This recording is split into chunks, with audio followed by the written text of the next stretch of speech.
Yo, halt to part 5 of my tram operator horror game. Previously we greyboxed a simple tram stop, came up with a solution for the flashlight and created death. Somehow the game still looks like a Roblox horror game from like 2012. Why'd you get me by him? What's up, brother? Let's fix that. I told you guys that I was going to create a couple finished models and create like a starting area so I can test out the art style a bit more. I wasn't lying, or was I? Watch the video to find out. Let's check the tram for a bit. We have these textures and... okay... That's not good. I mean, I'm kinda happy that I'm freed from the Adobe curse, but I kinda need that. Wait, isn't there like a Steam version of that? 200 euros? Never mind. After looking a bit at like free alternatives, because I don't want to pay money, I had two options. Most of the other ones are like material makers and I don't need materials because I'm gonna yoink them from the internet. I need texturing software. And that is how I found Armor Paint. It's open source, so that could either be the perfect thing to ever exist, or it may just be missing one specific feature that I desperately need. Let's try it out. I first revised the tram a little bit. I added windows, which I can make see-through later, added some poles, larger seats, and oh yeah, that's it, okay. I thought I did way more. I unwrapped it, put it in Armor Paint, and I gotta say, I like the software a lot. You can easily add materials, mask them, and add any tweaks that I want. And after a bit of time, I am ready to export.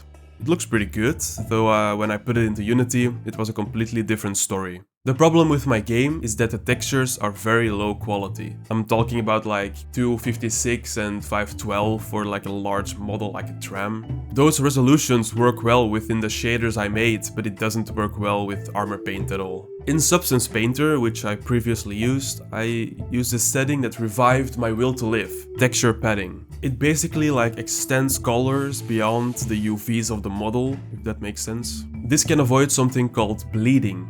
And the textures in the game actually look very good, but the bleeding makes it completely useless. And let's not talk about me trying to export the UDIM tiles, that just didn't work at all. It was either exporting everything on top or like 20 different textures for each object, kinda useless. Luckily Blender does it too, but it kinda sucks.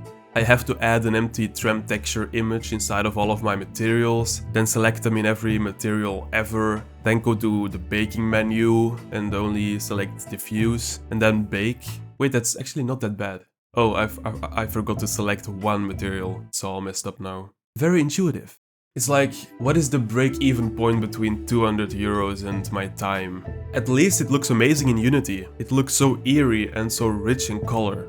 Maybe it's a bit too grainy and too much ambient occlusion, but I'll double check that with the start area models. The tram looks way better, but there's one problem. The tram is too thin. I have to make it thick. There's literally no way for the NPCs to realistically pass each other, because the new chairs are bigger and needed to be bigger, because the NPCs were sitting on each other's lap. Compared to the older version, it still looks realistic, even outside. I then also made a custom collider for easy collision detection. Let's make the starting area now. I want the game to start at the origin of the tram route, the depot. I started by creating a simple blockout. Couple walls, a ceiling, all that stuff. And let's quickly check the size. Pretty good. Let's add some details, a couple rooms, and the rough sketch is done. I want the starting area to have a single flow. I want the player to go from the toilet to the cafeteria and then to the tram depot where you can enter the tram after getting the key and opening a gate and stuff. Looking back at it again, it is too grainy. I made a material with and without roughness and I like the one without way more. Maybe if I like take a bit of the roughness and put it on the color texture, I get the best result. So I redid all the textures, added a bit of grunge and it looks way better. Now I just have to test out the art style a bit more by making a couple finished models. I first created some modular building pieces, then I created all the furniture for a bathroom, cafeteria, depot and stuff. One thing that I really wanted to test out were decals. The logo on your monitor, the dumb text on your mug, all the holes in your walls and desk because of rage quitting. Though looking at the size of the holes in your desk, they are probably modeled in. The first test was rough, but after a while getting to know the tool a bit, it worked pretty well. I added some decals to the bathroom stuff and it looks great, especially the hole in the toilet.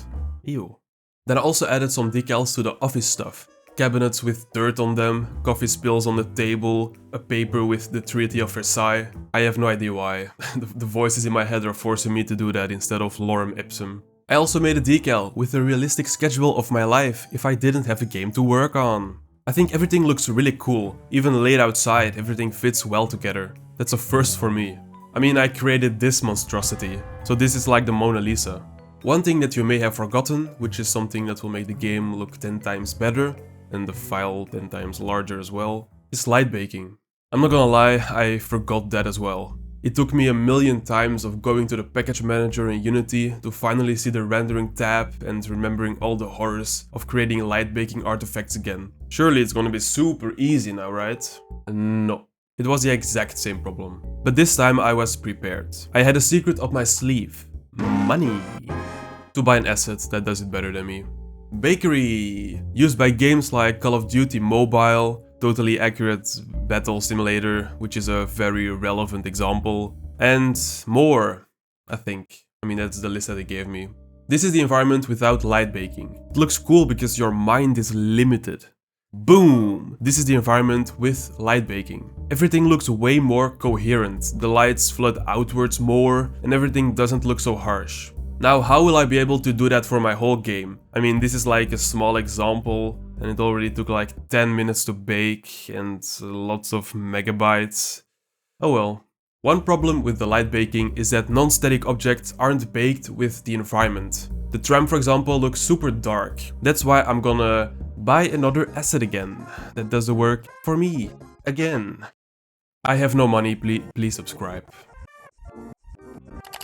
Oh, that could be better. While I was changing some settings to make the light probes work, this happened. I'm getting some flashbacks. It looks like everything is shifted or something. Hey, look, the stairs! After tinkering some more on the settings, I got a pretty good result. In essence, this is just a test that can be put to use later. But now I at least know the potential of my art style. To be honest, I'm just happy that it doesn't look like this anymore. No. Hey, thanks for watching me struggle. One subscriber will give me 10 minutes of my life back that I wasted on light baking. In the next chapter, I will hopefully be speeding up the process a bit more. I don't want to spend 10 years on this game. I'll be making some core narrative mechanics, so look out for that. Anyways, thank you so much for watching. Don't forget to bake your lights, and I will see you in the next one. See ya.